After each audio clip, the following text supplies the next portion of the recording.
नमस्कार, NMOPS YouTube channel में आपका स्वागत है। हम हैं भोले की नगरी काशी में और आज मुलाकात हुई भारत के पूर्व वित्त मंत्री पी चिदम्बरम से। पी चिदम्बरम से साथियों ने पुरानी पेंशन बहाली को लेकर सवाल दागे और कई जगह उनके राष्ट्रीय अध्यक्ष, कांग्रेस के राष्ट्रीय अध्यक्ष राहुल गांधी ने ये बात कही है, चाहे वो तेलंगाना का दौरा हो। तेलंगाना में तो साफ उन्होंने मंच से कहा था कि अगर हमारी सरकार आती है तो हम पुरानी पेंशन बहाल करेंगे।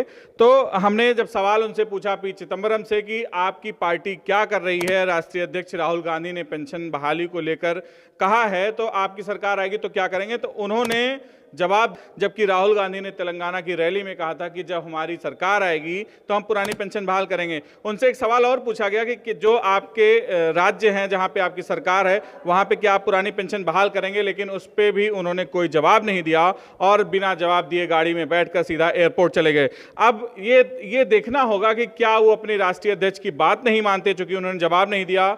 क्या ये सोचना पड़ेगा कि राहुल गांधी के जो बातें थी, कर्मचारियों की बातें, क्या वो उनको नहीं समझ में आ रही है, या देखना होगा कि 2019 में जो लाखों कर्मचारी और पेंशन के जो साथी हैं या उनके परिवार हैं, करोड़ों वोटर्स हैं, वो वोट करेंगे तो उनकी चोट कहां तक नजर आएगी। आपको ये जरूर कांग्रेस पार्टी को सोचना चाहिए, क्योंकि लाखों कर्मचारियों ने शपथ खाई है कि जो पेंशन की बात करेगा वही देश पर राज करेगा। अब आपको सीधे लेकर चलते हैं वित्त मंत्री के वीडियो की तरफ। हटो भैया, तो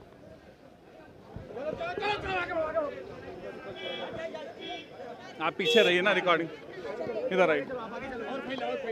सर, देश में 60 लाख पेंशन विहीन है और राहुल गांधी जी ने कहा था कि हम मैनिफेस्टो में बात रखेंगे और उन्होंने कहा था जैसे सरकार आएगी तेलंगाना में हम पेंशन बहाल करेंगे। सर तो आपका क्या कहना है, जब सरकार आई, राहुल गांधी जी ने कहा था कि हम पेंशन बहाल करेंगे। सर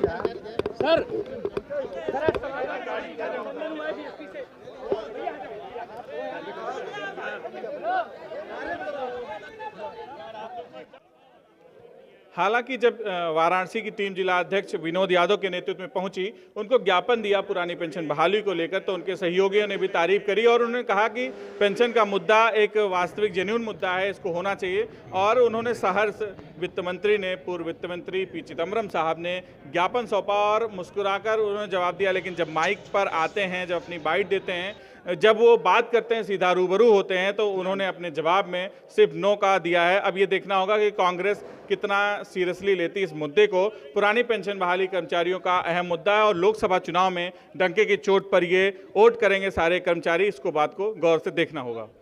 आज हम हैं बनारस में, मोती झील के ये जो पार्क दिख रहा है, अभी पूर्व वित्त मंत्री पी चिदम्बरम साहब आए थे।